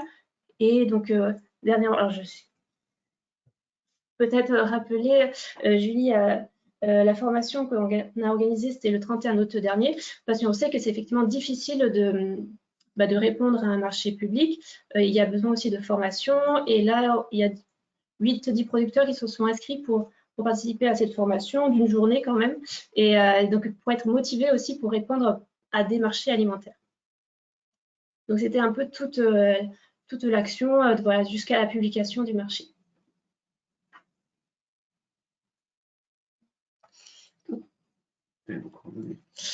Et ça, nos coordonnées. On est là? Oui, super. Excusez-moi, j'avais plus de son du coup. Là, je vous entends très bien et je vous répondais, oui, oui, tout à fait par rapport à la formation qu'on avait fait, pour apprendre à répondre à un marché public. Et du coup, au sein de votre communauté de communes, vous avez prévu d'autres actions, une autre formation ou autre? Alors après, c'est compliqué plus juridiquement de faire une formation pendant qu'on a notre marché ouvert. Il faut le faire avant la publication. Donc, on ne peut pas actuellement refaire de formation. Et ben, on ne pourra pas. Alors, c'est vrai que ça a été quand même un succès pour nous, cette formation. Donc, on pense refaire des formations peut-être une fois par an, mais peut-être pas sur cette thématique-là. Donc, non, pour l'instant, on ne peut pas. C'est plus une question juridique. Oui, c'est compliqué. Hein. C'est compliqué, sachant que votre marché est en cours. Il y aurait un conflit d'intérêts du coup. Si vous vous formez pendant votre marché, c'est compliqué. Par contre, comme vous le faites, d'expliquer les tenants et les aboutissants un petit peu du projet, moi je trouve ça très bien que vous avez fait le sourcing que vous avez fait avec les producteurs. Et ce qu'il faut retenir, je trouve, c'est que vous êtes de plus en plus de collectivités à le faire. Et ça match. Je trouve que ça matche bien. Enfin, vous nous direz quand vous aurez reçu toutes vos offres. Mais je trouve que ça matche bien cette rencontre. Effectivement, vous parliez aussi de ce qu'avait fait le conseil départemental sur les rencontres producteurs et agents de restauration collective. C'est très, très bien aussi ce dialogue finalement, et pour savoir les besoins de chacun et les attentes. Ça permet de résoudre ces questions de logistique et de travailler en amont des marchés sur toutes ces questions-là. Le marché, finalement, c'est vraiment l'aboutissement, donc c'est vraiment en amont. Et je crois que ce soit vous, en tant que collectivité, d'aller à la rencontre des producteurs ou aux producteurs de venir vous voir, je pense que c'est hyper positif, quoi, pour le développement du territoire. Julie, on a une nouvelle question. En fait, est-ce que tu peux repréciser ce qu'est le marché de gré à gré? Peut-être revenir sur une des premières diapos ou le réexpliquer pour que ce soit bien clair la différence entre les deux. Peut-être la première diapo était pas mal. C'est pareil, hein, juridiquement, c'est vrai que le marché de gré à gré, il n'existe pas dans les textes. L'idée, c'est que pour tout marché qui est inférieur à 40 000 €, chaque personne publique est libre de fixer ses propres règles de publicité, de mise en concurrence, mais toujours dans le respect des principes fondamentaux. Souvent et longtemps, on a eu la règle un peu des 3 devis. Donc, ce marché de gré à gré, on peut l'appeler comme ça, hein, mais ce fameux seuil, effectivement, jusqu'à 40 000 €, voilà, la personne publique, l'acheteur, la commune, est libre de fixer ses propres règles de publicité et de mise en concurrence. Donc, comme disait Séverine tout à l'heure, ça peut être un accès direct au producteur ou avec aussi un petit formulaire de consultation pour aussi départager. Et souvent, ce qui se fait, je crois aussi, dans les communes avec qui je discute, c'est l'idée aussi qu'il n'y ait pas toujours la même personne, mais qu'il y ait aussi cette égalité sur ces marchés publics. Je crois qu'aujourd'hui, sur la restauration collective, on est vraiment très, très bien. Moi, j'ai beaucoup de retours positifs, que ce soit sur les marchés de gré à gré ou sur les marchés supérieurs à 40 000 euros. Quand on voit vos témoignages, moi, je suis assez contente. Du coup, je trouve ça génial ce que vous faites et comment vous œuvrez au quotidien, que ce soit vous en tant que technicien, ingé des collectivités ou les élus. Vraiment, tout le monde joue le jeu. C'est vraiment chouette. Voilà. Donc, pour expliquer ce gré à gré, c'est vraiment sur ce seuil, finalement, de moins de 40 000 euros. Et pas hésiter, voilà, pour se faire expliquer aussi par l'acheteur comment l'acheteur fonctionne. Des fois, dans des collectivités, ils ont leur propre règlement intérieur avec des règles à respecter. Et tout ça, l'idée, c'est que la commune l'explique aussi aux producteurs. Mais en tout cas, jusqu'à 40 000 euros, l'acheteur n'est pas obligé de faire une publicité, une annonce. Donc, sur ce qu'on a parlé tout à l'heure, effectivement, c'est des marchés des fois qu'on ne verra pas. Donc, c'est ce que vous disiez tout à l'heure, ça vaut quand même le coup de voir au niveau de son territoire et de se faire connaître des fois. C'est vrai que nous, moi, je suis une ancienne acheteuse, hein, on n'a pas cet ADN, c'est pas évident, cet ADN d'acheteur public, d'aller vers. Maintenant, ça se fait de plus en plus, mais je trouve que c'est encore mieux quand les deux le font, comme ça, on est sûr que ça matche. Allez, parfait, merci pour l'éclairage. Allez, je sais on continue. Je me dépêche. On voit que le temps défile. Et... Oui. Du coup, j'avance juste. Si j'arrive à avancer, bien sûr, parce que j'arrive plus à. Hop, si c'est bon. Donc très rapidement, parce que là, c'est plus du technique, mais quand même pour expliquer un petit peu. Donc pareil, on est toujours sur ces marchés formalisés, entre guillemets, de plus de 40 000 euros. Comment on répond finalement? Quelle est la méthodologie de réponse? Là, l'idée, c'est pas de vous faire un cours, hein, c'est pas une formation, c'est vraiment de vous donner quelques éléments qui peuvent vous intéresser pour comprendre finalement plus le fonctionnement. Mais si vous avez des questions, surtout, vous n'hésitez pas. Donc aujourd'hui, quand on répond à un marché, qu'on trouve notre marché sur les plateformes, on l'a dit tout à l'heure, on a accès à des annonces. Et sur ces annonces, on va avoir un lien vers le dossier de consultation des entreprises.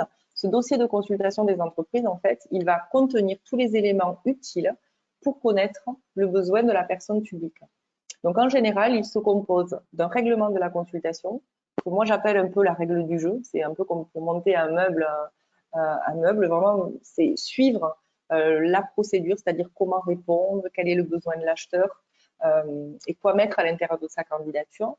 Ensuite, on va avoir un dossier administratif, ça, pour l'instant on l'oublie un peu celui-ci, un dossier technique, un cadre de prix, un acte d'engagement et d'autres pièces éventuelles. Ce qui va être intéressant pour vous dans un premier temps de regarder, c'est surtout le dossier technique, voir un petit peu techniquement, mais du coup, quelles sont les caractéristiques des produits qu'il demande, et le cadre de prix. Parce que souvent, vous avez donc toute la liste des produits qu'ils demandent. Donc, mais ça, forcément, ça va vite vous dire si vous pouvez répondre ou pas, ou si vous pouvez vous grouper pour répondre. Et souvent, il y a un estimatif. Vous allez voir qu'en marché public, dans votre domaine, en tout cas en restauration collective, on est souvent, pareil, c'est un terme un peu invivable, excusez-moi, mais on est à un accord cadre à bon de commande avec des minimums et des maximums. Et donc, vous aurez quelques informations. Ça peut être intéressant, par exemple, comme disait tout à l'heure Amélie et Corentin, du coup, c'est souvent des marchés d'un an renouvelables 3 fois, jusqu'à 4 ans. Donc, c'est intéressant pour votre trésor. Et des fois, il y a des montants minimums. Et les montants minimums, ça veut dire que la collectivité s'engage à vous passer commande à hauteur de ce minimum. Donc, c'est vrai que c'est intéressant de le regarder dans un premier temps sans vous embrouiller trop sur le dossier de consultation des entreprises, mais regardez d'abord le dossier technique, le cadre de prix, et après, si vous voulez aller plus loin, le règlement de la consultation pour savoir quoi mettre dans votre candidature. Donc, c'est exactement ce que je vous disais. Donc, bien lire le CCTP, le cadre de prix et le règlement de la consultation. Et ensuite, si vous souhaitez répondre, en fait, c'est très scolaire quand on répond à un marché public. C'est une stagiaire qui m'avait dit ça, j'avais trouvé ça assez vrai finalement. Il faut suivre le cadre que l'acheteur vous demande. Donc, ça se passe en général dans le règlement de la consultation. Il vous dit vraiment quoi faire, quoi mettre dans votre dossier administratif, quoi mettre dans votre dossier offre, et même comment le déposer en ligne. Ne pas hésiter à poser des questions à l'acheteur pendant la phase de consultation, c'est tout à fait possible. La règle aujourd'hui, c'est que l'acheteur vous répondra de façon écrite via son profil acheteur, mais là, les questions sont tout à fait autorisées et sont même très, très utiles pour répondre. Ils sont très bien vus, il n'y a aucun souci là-dessus. Comment va être jugée votre offre quand vous répondez? Donc, vous voyez, on balaye vraiment la réponse au marché. Et c'est important, c'est vrai que ça a été dit par Corentin et Amélie, je trouve ça vraiment, vraiment important. Le prix aujourd'hui n'a plus forcément une valeur prépondérante, notamment dans les marchés de restauration collective.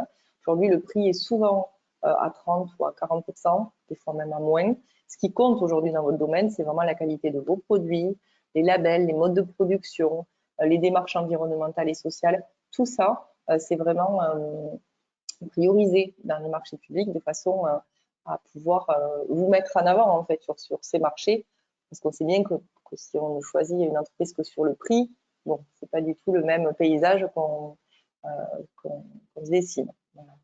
Donc, du coup, bien suivre ces critères, car votre offre sera jugée selon ces critères. Donc, je vous dis souvent, je sais que ça peut paraître lourd, mais regardez bien dans votre règlement de la consultation les critères qui sont demandés. Et il faut absolument, souvent il y a des cadres pour répondre dans les marchés publics, surtout en restauration collective, bien répondre effectivement à toutes les questions qu'on vous pose, même si c'est très sommaire, c'est pas grave, il n'y a aucun souci, mais bien répondre à toutes les questions qu'on vous demande, parce que nous, quand on est un acheteur et quand on veut du coup analyser les offres, en fait, on va mettre un certain nombre de points sur chaque critère. Et c'est important que ce soit traité, que vous puissiez avoir le maximum de points là-dessus. Je passe donc assez rapidement sur cette partie, mais s'il y a des questions, vous n'hésitez pas surtout. Donc là, on était vraiment dans le cadre général sur qu'est-ce que c'est un dossier de consultation des entreprises. Maintenant, très rapidement, comment constituer sa candidature. En fait, vous allez voir qu'en marché public, on a deux, je ne sais pas si vous le voyez bien, ça ne veut pas bouger. Alors, attendez, je vois juste. Est-ce que juste vous pouvez me dire si vous voyez bien la diapo? J'ai l'impression que ça s'est coupé, non? Alors, ton partage d'écran s'est coupé, Julie. Ah, voilà, on est d'accord. Alors. On voit ton écran en fait derrière. On voit la page internet. Et là, du coup, je ne sais pas parce que j'ai rien fait de particulier. Voyons. Alors attends, j'arrive. Je vais le mettre comme ça, vous allez me dire. Si, là, c'est bon. Voilà, c'est bon. Donc, on était dans comment constituer sa candidature. Hop. Voilà, c'est bon. En fait, il met un temps, il va être fatigué.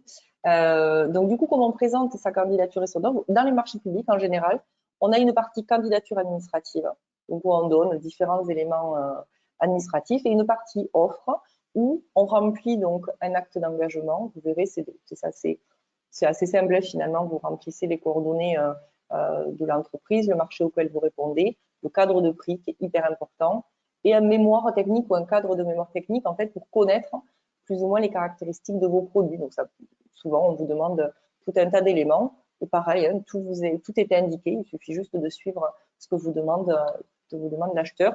Ce qu'il faut retenir, c'est qu'il y a toujours une partie candidature administrative pour montrer entre guillemets patte blanche et une partie offre pour répondre réellement aux besoins de l'acheteur avec vos produits et vos caractéristiques techniques. Très rapidement aussi, je ne vous embête pas trop avec ça. Donc là, on a vu qu'est-ce que c'est un dossier de consultation, comment constituer sa candidature et on en parlait tout à l'heure, comment répondre par voie électronique. Aujourd'hui, il n'y a plus de papier, on n'envoie plus son dossier par papier, tout se fait via les plateformes et franchement, c'est assez pratique et simple aujourd'hui maintenant. Donc, depuis le 1er octobre 2018 et pour tous les marchés supérieurs à 40 000 euros, on a toujours ce seuil des 40 000 euros, on dématérialise. En fait, on va aller sur des plateformes du coup. Donc, par exemple, je ne sais pas si vous connaissez, mais AWS, ça va être une plateforme qu'on appelle profil acheteur. Mais l'avantage, c'est que de toute façon, une fois que vous avez récupéré votre dossier, la plateforme, elle est indiquée dans les dossiers. Donc, il suffit juste de suivre le lien et d'y revenir dessus. Et l'idée, quand vous avez constitué votre candidature et votre offre, c'est de transmettre sur cette plateforme en fait vos différents dossiers. Voilà. Il y a quelques avantages, mais je passe rapidement là-dessus. On réduit effectivement ces délais. On peut répondre à des délais plus optimisés. réduit ses coûts et également la masse des documents, on imprime beaucoup moins, tout peut se faire sur ordinateur. Rapidement pareil, mais pour bien comprendre comment ça se passe en fait le process de la dématérialisation. Quand on est un acheteur, donc on va publier son dossier sur le profil acheteur. Vous allez le trouver via les plateformes, vous allez venir le télécharger. Si vous avez des questions à poser à l'acheteur, du coup, vous allez les poser via le profil acheteur. Il vous répondra via ce profil. Alors, vous recevrez une notification dans votre boîte mail. Vous enverrez vos offres de ce profil acheteur. L'acheteur, le jour J, récupérera les offres, pourra ouvrir les plis pour les analyser. Vous serez informé via ce profil acheteur. Et vous recevrez aussi tout ce qui est données essentielles des marchés. Si votre candidature a été rejetée, vous aurez toutes les données sur l'attribution du marché. Donc, Julie, par exemple, une petite question par rapport au marché de la communauté de communes d'Astara-Carros en Gascogne. Oui. Un producteur qui aurait une question, il ne peut pas appeler directement la communauté. La règle, c'est tout via la plateforme. D'accord. Merci. Avec plaisir. Là, pour terminer, du coup, sur cette partie, donc du coup, marché public, explication un petit peu sur le mode de fonctionnement, on vous a mis différents liens en fait pour trouver des informations utiles et pratiques sur les marchés publics.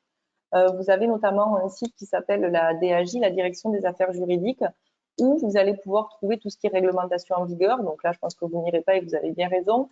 Mais ce qui peut être utile, parce que des fois, ils ne sont pas toujours mis dans les marchés publics, c'est les formulaires de réponse administrative que vous allez pouvoir trouver dessus. Je vous ai mis tous les liens. Vous avez aussi le BOMP, où vous avez des fiches pratiques pour répondre au marché public. Et enfin, un guide pratique pour répondre efficacement qui a été créé par le médiateur des entreprises, qu'on avait donné d'ailleurs à la formation à Ville-Comtal, à la communauté de communes de Ville-Comtal, qui m'avait indiqué que j'avais trouvé bien. Donc, je me dis que ça peut vous donner éventuellement une première approche des marchés. Donc, effectivement, vous voyez, vous avez, je pense que le diaporama va vous être proposé à la fin du webinaire. Donc, vous aurez tous les liens vers les différentes informations pratiques relatives au marché public.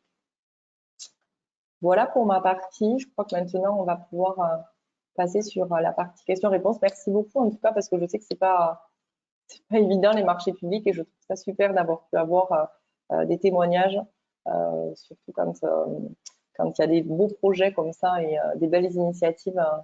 Et c'est toujours agréable à écouter et ça motive un petit peu dans ce domaine de la restauration collective. Merci beaucoup, Julie. Alors, il va nous rester, donc on a un petit peu dépassé, on est désolé, mais on s'est limité à 10 minutes, donc ça devrait aller. Si vous avez des questions, le temps qu'on vous donne quelques informations, n'hésitez pas à les poser sur le chat. Si on n'a pas le temps d'y répondre aujourd'hui, on vous y répondra dans tous les cas par écrit, donc il n'y a pas de souci là-dessus. Au niveau des quelques informations, donc à la fin du webinaire, vous allez recevoir une petite enquête, un petit sondage pour évaluer la qualité du webinaire. Donc, si vous pouvez y répondre, ça nous aide à évoluer. Vous allez recevoir aussi, donc dans la journée, normalement, les liens pour accéder au replay du webinaire. Et également, vous aurez les deux supports donc, qui ont été partagés, les deux PowerPoints. Donc, celui de Julie Aguinalin et celui de la communauté de communes Astara-Carros, ils ont bien voulu partager tous ces documents-là. Donc, merci beaucoup. Donc, je vois qu'il n'y a pas de questions pour l'instant. Si vous vient entre-temps, vous pouvez nous contacter directement à la Chambre d'agriculture. Il n'y a pas de souci. Et on tient également à remercier tout le monde, donc tous ceux qui ont participé à ce webinaire. Donc, Marianne Dutoit pour l'intervention, la présentation du début. Julie Aguinalin, merci beaucoup pour tout votre travail. La communauté de communes Astara-Carros, donc Alénie Fournier et Corentin Fèvre. Et évidemment, donc, la commune de Simor avec Séverine Garchon. Donc, merci à tous pour votre participation et votre temps. Et puis, on va pouvoir... Je ne sais pas si Marianne est présente et si elle souhaite clôturer le webinaire. Si c'est bon. Je vois qu'elle s'est connectée. C'est bon. C'est bon, merci. Écoutez, moi, j'ai juste envie de vous remercier toutes et tous parce que je ne suis pas du tout une grande spécialiste, mais j'ai trouvé ça passionnant. Je prends vraiment conscience de la complexité quand même du sujet aussi. Je savais que c'était complexe, mais à ce point-là quand même. Ça suppose effectivement, mais vous l'avez déjà mis en place, un certain nombre de formations. Vous dire qu'on a vraiment intérêt à travailler en partenariat tous ensemble. J'entends bien que côté Astara Carros, alors on travaille sur d'autres sujets déjà ensemble et notamment sur le futur PNR. Donc, on a l'habitude de construire les projets ensemble. J'entends que vous n'avez plus la possibilité de faire de formation. On a la chance, nous, de pouvoir en faire côté Chambre d'agriculture. Donc, dès qu'il y a des besoins, que ce soit d'un territoire ou que ce soit de la part des agriculteurs, je vous l'ai dit en introduction, le sujet majeur pour nous, c'est d'accompagner ce mouvement. Il est important pour les territoires, il est essentiel pour les agriculteurs du département. Donc voilà, cette journée prouve l'enjeu et prouve le fait que voilà, on doit tous travailler ensemble pour faire en sorte que nos produits locaux soient achetés par les différents territoires, que ce soit d'ailleurs des entreprises privées ou des territoires avec appel d'offres publics. Mais le sujet, c'est le développement de la valeur dans nos territoires et dans nos fermes. Donc merci en tout cas vraiment, parce que je crois que ça concrétise très fortement le sujet, vos témoignages et Julie, votre intervention très pédagogique sur un sujet très complexe permet, je crois, de mobiliser et de, vous l'avez dit, faire oser vendre en restauration collective. C'était l'objectif. J'espère qu'il est atteint et on verra le retour des agriculteurs qui ont suivi cette webinaire. Il y en a une troisième. J'espère qu'on aura encore plus de monde sur la troisième. Ça veut dire que tout fonctionne bien. Merci encore à toutes et à tous. Merci beaucoup. Et juste, du coup, on a eu une dernière question. Merci beaucoup, Marianne. Et j'en profite parce qu'on a eu une dernière question entre-temps. Donc, si Julie, tu as 5 minutes pour y répondre. Donc, c'est que se passe-t-il lorsqu'un lot n'obtient pas de réponse? Y a-t-il possibilité de conclure un contrat de gré à gré hors appel d'offres après la date limite passée? Oui, c'est vrai que du coup, alors il y a des règles bien précises, c'est vraiment au cas par cas, mais effectivement, des fois, il n'y a pas de candidature pour certains lots. Donc après, en fonction des cas, des fois, on peut le passer effectivement en gré à gré, si on peut dire. Des fois, ils peuvent être repassés en consultation. Voilà, c'est vraiment au cas par cas, mais oui, ça peut arriver.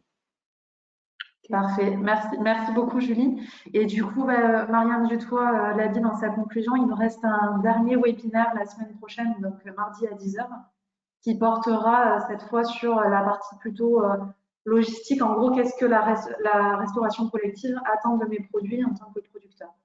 Donc, on continue dans le concret de la démarche, donc on espère vous voir aussi nombreux, voire encore plus nombreux. Il ne nous reste plus qu'à vous remercier pour votre participation et vos questions. Merci beaucoup aux intervenants. Et puis, merci à tous ceux qui se sont connectés ce matin. Et à la semaine prochaine. Merci. Au revoir. Merci. Au revoir. Merci beaucoup. Merci, au revoir.